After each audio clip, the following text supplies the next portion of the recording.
Yang benar Uca.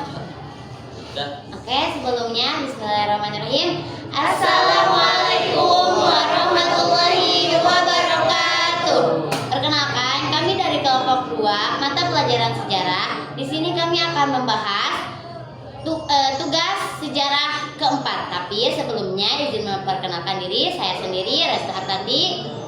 Saya Teguh Makarim pribadi. Saya Regita Septianira Hayuliadi. Saya Kamelia.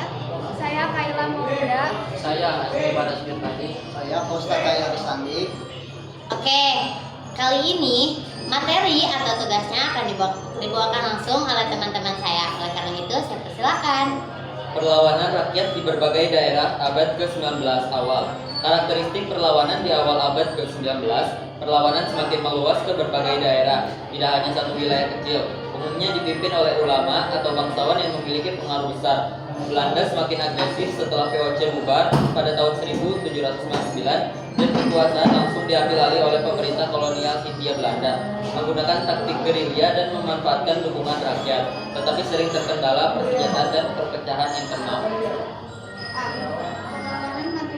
dimulai di Maluku 1817. Latar belakang: setelah Inggris sempat menguasai Maluku 1810 sampai 1817, Belanda kembali berkuasa.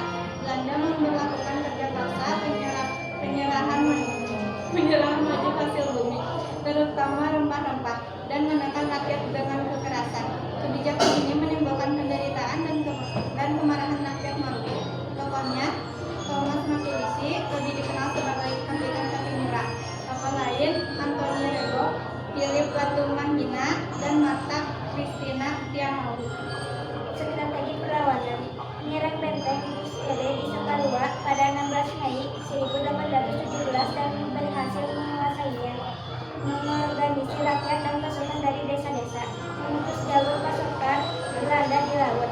Hasil: awalnya berhasil memukul mundur Belanda, tetapi karena kurang persenjataan dan jumlah pasukan kalah banyak, perlawanan melemah. Kaki Murah tertangkap pada 11 Desember 1817 dan dihukum mati pada 16 Desember 1817 di Ambon.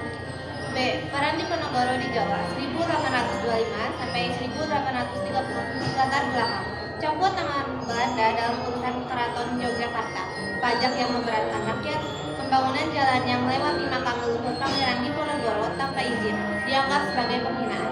Tokohnya yaitu Pangeran Diponegoro 1785 sampai 1845 dan putra Sultan Hamengkubuwono III.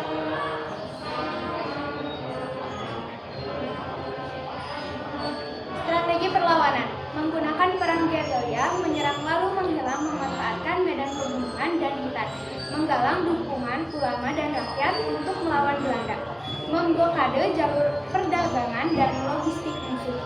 Hasil: Belanda menerapkan benteng sel-sel, membangun benteng di setiap wilayah yang direbut untuk mempersempit ruang gerak pasukan Diponegoro.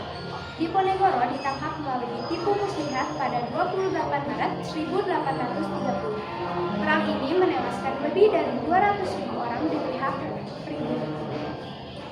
Perang Padri di Sumatera Barat tahun 1803 sampai 1838. Latar belakang: awalnya konflik internal antara kaum adat yang menjaga adat Minangkabau dan kaum Padri, ulama reformasi yang ingin menegakkan syariat Islam. Di konflik itu, Belanda memanfaatkan konflik ini dengan pendukung kaum adat sejak 1821 untuk melemahkan kaum Padri. Dan tokoh di Perang Padri, Tuan Imam Bonjol tahun 1772 sampai 1864 sebagai pemimpin utama kaum Padri. Strategi perlawanan, perang gerilya, membangun benteng-benteng pertahanan, salah satunya di Bonjol. Hasil: perpecahan internal, melemahkan perlawanan. Benteng Bonjol jatuh pada 1837.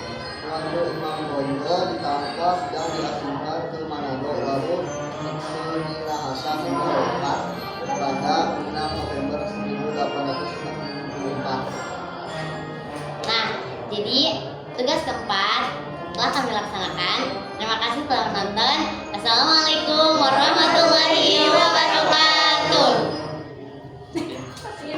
Ya coba dengar dulu dah.